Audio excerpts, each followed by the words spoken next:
দীর্ঘদিনের দাবি পূরণ। বাঙুর ইনস্টিটিউট অফ নিউরো সায়েন্সে চালু হলো জরুরি বিভাগ। স্নায়ুরোগ সংক্রান্ত বিভিন্ন ধরনের চিকিৎসায় সুনাম রয়েছে এই সরকারি হাসপাতালের, কিন্তু এতদিন বাঙুরে কোনো জরুরি বিভাগ ছিল না, ফলে সমস্যায় পড়তে হতো বহু রোগীকে। হাসপাতালে জরুরি বিভাগ তৈরির দাবি ছিল দীর্ঘদিনের। বুধবার সেই দাবি পূরণ হলো। বাঙুর ইনস্টিটিউট অফ নিউরো সায়েন্সে চালু হলো জরুরি বিভাগ। এতে স্নায়ু সমস্যা নিয়ে আসা রোগীদের সমস্যা অনেকটা মিটবে বলেই আশাবাদী কর্তৃপক্ষ। এমার্জেন্সি পেশেন্ট যারা আসেন আর কি, আগে আমাদের এসএসকেএম এমার্জেন্সিতে যেতেন, তারা সরাসরি এখানে চলে আসবেন। নিউরোলজি মানে neuro medicine, neuro surgery patient. জরুরি বিভাগে কোনো রোগীকে ভর্তির প্রয়োজন হলে তার বিশেষ ব্যবস্থা থাকবে এসএসকেএম এ। এনসিবি ওয়ার্ডে থাকবে 45টি শয্যা এবং ট্রলি। এসএসকেএম এর মেডিসিন এবং সার্জারি বিভাগের 5টি শয্যা বরাদ্দ থাকবে বাঙুরের জরুরি বিভাগের রোগীদের জন্য। থাকছে আলাদা অপারেশন থিয়েটারও।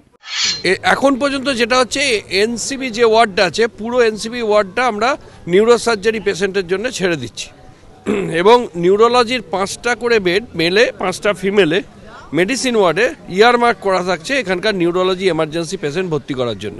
ওটি এনইআর ওটিটা পুরো ডেডিকেটেড হয়ে যাচ্ছে, 1 মাসের মধ্যে পুরো নিউরো সার্জারিকে ছেড়ে দেওয়া হবে।